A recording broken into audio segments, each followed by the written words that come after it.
eitt grundvallar viðfangsefni félagsfræðinnar er misréttið í þjóðfélaginu, mismunun, stéttaskiptingu sem það oft kallað.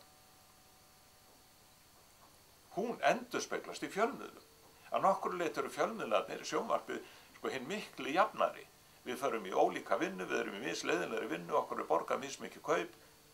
Svo komum við öll saman heim í litlu íbúðan eða heim í stóra einbýlishúsi, setjumst við fram á sjónvarpið og horfum kannski á sama sjónvarpsefni.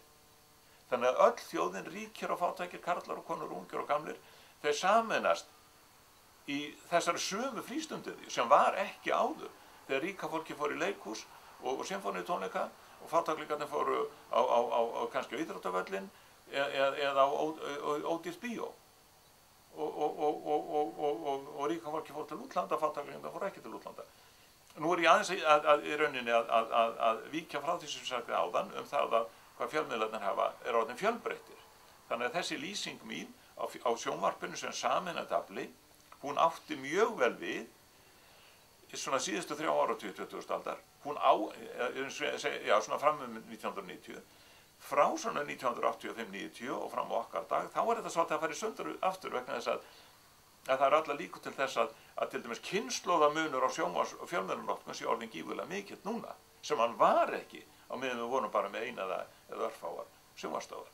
Og það er þá líka félagsfræðilegt viðfangsefni og viðfangsefni fjölskyldunar að hvernig sjónvarpið, tilkoma sjónvarpsins olli að vissuleyti aukinni samheldni í fjölskyldunni og aukinni samleitni í þjóðfélaginu í heild, hvernig það er núna að breytast aftur, hvernig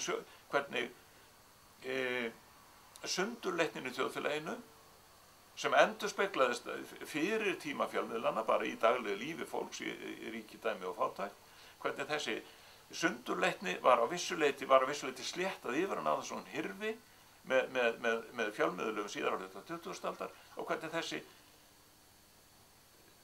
yfirsléttun, yfirbreiðsla er kannski að slitna núna aftur vegna fjölbreytninnar í fjölmiðlunum. Og þetta er vissilega viðfangsefni ýmissa félagsvísindamanna, félagsfræðinga og ekki síst í félagsfræði fjölskyldunar. Og svo getur þetta ekki félagsfræði menntunar sem er feikilega mikilvægt tæki að átta sig á því að krakkar koma í skólan til dæmis með miklu kannski styttra þanþol athyglinnar. Þau eru vön því að fjölmiðlinn, barnatímarnir og annað fjölmiðlefni haldi athyglinn stöðugt kemur eitthvað alveg stórkostlegt sprell og nýr brandari og nýr trúður eða nýtt dýr, nýr fígúra einhverju tagi. Það er alltaf eitthvað að gerast, alveg rosalegt áreiti.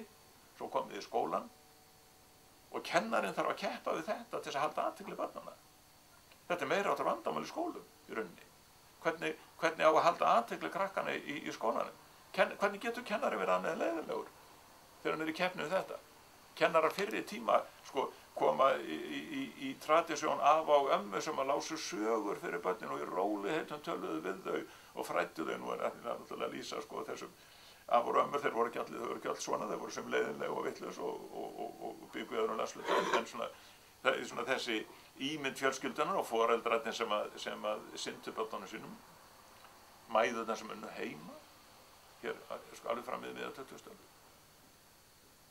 Núna hefur þetta fór miklu minni tíma, en það miklu auðveldara líka að setja börnin bara fram á sjónvarpstæki og svo lifa þau þar og hrærast og koma svo í skólan og eiga að sitja kyrr í 40 mínútur, hlusta af athygli, stauta sig í gegnum bók í staðan fyrir að geta bara horft á lifandi myndir. Þetta er ekkert grín.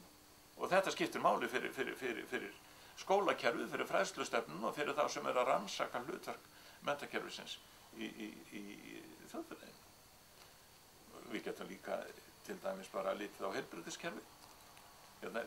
Fyrir ekki svo löngu síðan þá fóru menn bara til læknis og læknir sagði að ég ættu þessa pillu og menn veltu ekki meira fyrir sig, bara áttu pilluna.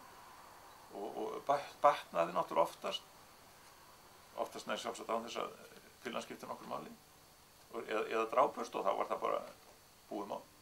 Núna geta menn farið á leitarvélar eða hort á fræðsluþætti, menn eru miklu meðvitaðri eigið heilsufar og forsendur eigin heilsufars. Þeir eru spyrjandi alls konar spurninga sem að læknar þurfti ekki að sinna áður fyrir. Sumum læknum finnst þetta stórkostlegt, þeir eru mjög ánægðir með þetta.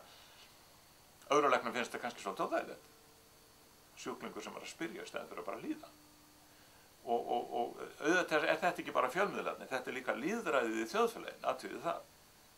Að það fólk á ykkar kynslóð alið upp við það að þið eigið rétt, að þið eigið ekkert endilega hlýða, að réttur til þekkinga, réttur til skýringa, forræði eigin líkam og allt slíkt, þetta bara partur af auðvitað þjóðfélagsþróun sem að kemur ekki sérstaklega fjölmiðlunum við. En fjölmiðlunir eiga samt ríkan þátt í þessu vegna þess að það eru svo feiknægilega miklar upplýsingar í fjölmiðlunum sem að fólk síðan getur farið með inn í þessu tilviki í heilbrigðiskerfið. En þetta gildir líka náttúrulega menntakerfið. Og krakkarnir vita allan Skotland þegar þau koma í skólann.